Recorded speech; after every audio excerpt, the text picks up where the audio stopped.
ಸಾಮಾನ್ಯವಾಗಿ ಹೂಗಳು 2 ಅಥವಾ 3 ದಿನಗಳಲ್ಲಿ ಬಾಡಿ ಹೋಗೋದನ್ನ ನಾವು ನೋಡಿದ್ದೇವೆ. ಆದರೆ ಸುಮಾರು 50 ವರ್ಷಗಳ ಹಿಂದಿನ ಹೂವು ಬಾಡದಿರುವುದನ್ನ ಕಂಡು ಗ್ರಾಮಸ್ಥರು ಅಚ್ಚರಿ ಪಡುವಂತಾಗಿದೆ. ಹೌದು, ನಾವಲಗಟ್ಟೆ ಗ್ರಾಮದ ಶ್ರೀ ಮಾರುತಿ ದೇವರ ದೇವಸ್ಥಾನದಲ್ಲಿ ಕಂಡು ಬಂದಿದೆ. ಬಹಳ ಹಳೆಯದಾಗಿರುವ ದೇವಸ್ಥಾನವನ್ನ ತೆರವುಗೊಳಿಸಿ ಹೊಸ ದೇವಸ್ಥಾನ ನಿರ್ಮಾಣಕ್ಕೆ ಗ್ರಾಮಸ್ಥರು ಮುಂದಾಗಿದ್ದಾರೆ. ಈ ಹಿನ್ನೆಲೆಯಲ್ಲಿ ಶಾಸ್ತ್ರೋಕ್ತವಾಗಿ ಪೂಜಾ ವಿಧಿವಿಧಾನಗಳನ್ನು ಮಾಡಿದ ಗ್ರಾಮಸ್ಥರು ಗರ್ಭಗುಡಿಯಲ್ಲಿ ಶ್ರೀ ಮಾರುತಿ ದೇವರ ಮೂರ್ತಿ ಹಾಗೂ ಪಾದಗಳನ್ನು ಸುರಕ್ಷಿತವಾಗಿ ಬೇರೆ ಜಾಗಕ್ಕೆ ಸ್ಥಳಾಂತರ ಮಾಡುವ ಕಾರ್ಯ ಭರದಿಂದ ಸಾಗಿದೆ. ಈ ವೇಳೆ ಪಾದದ ಕೆಳಗೆ ಸುಮಾರು 1.5 ಅಡಿಯಷ್ಟು ಆಳದಲ್ಲಿ ಬಿಳಿ ಸೇವಂತಿಗೆ ಹೂವು ಪತ್ತೆಯಾಗಿದೆ. ಆದರೆ ಹೂವು ಬಾಡದೆ ಹಾಗೆ ಹಾಳಾಗದೆ ಹಾಗೆ ಇರುವುದನ್ನು ಕಂಡು ಗ್ರಾಮಸ್ಥರು ಅಚ್ಚರಿಪಟ್ಟಿದ್ದಾರೆ. ಅಲ್ಲದೆ ಗ್ರಾಮದ ಆರಾಧ್ಯ ದೈವ ಶ್ರೀ ಮಾರುತಿ ದೇವರ ಪವಾಡ ಸದೃಶ್ಯ ಎಂದು ಭಾವಿಸಿದ್ದಾರೆ.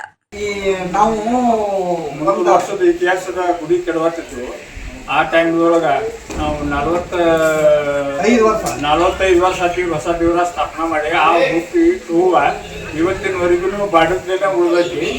ಆ ಹೂವಿನ ಬಗ್ಗೆ ನಾವು ಭಾಳ ಹೆಮ್ಮೆಯಿಂದ ಹೇಳುವಂತ ನಮ್ಮ ಊರನ್ನಾರು ಬಹಳ ಒಂದು ಪುಣ್ಯ ಮಾಡಿದವ ಹೇಳಲಿಕ್ಕೆ ಬಯಸ್ತೇವೆ.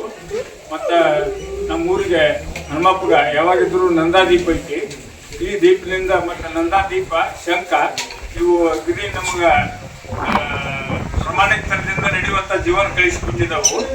ಈ ಜೀವನ ಬಗ್ಗೆ ನಮಗೆ ಭಾಳ ಈ ಗುಡಿ ಬಗ್ಗೆ ಭಾಳ ಹೆಮ್ಮೆ ಐತಿ.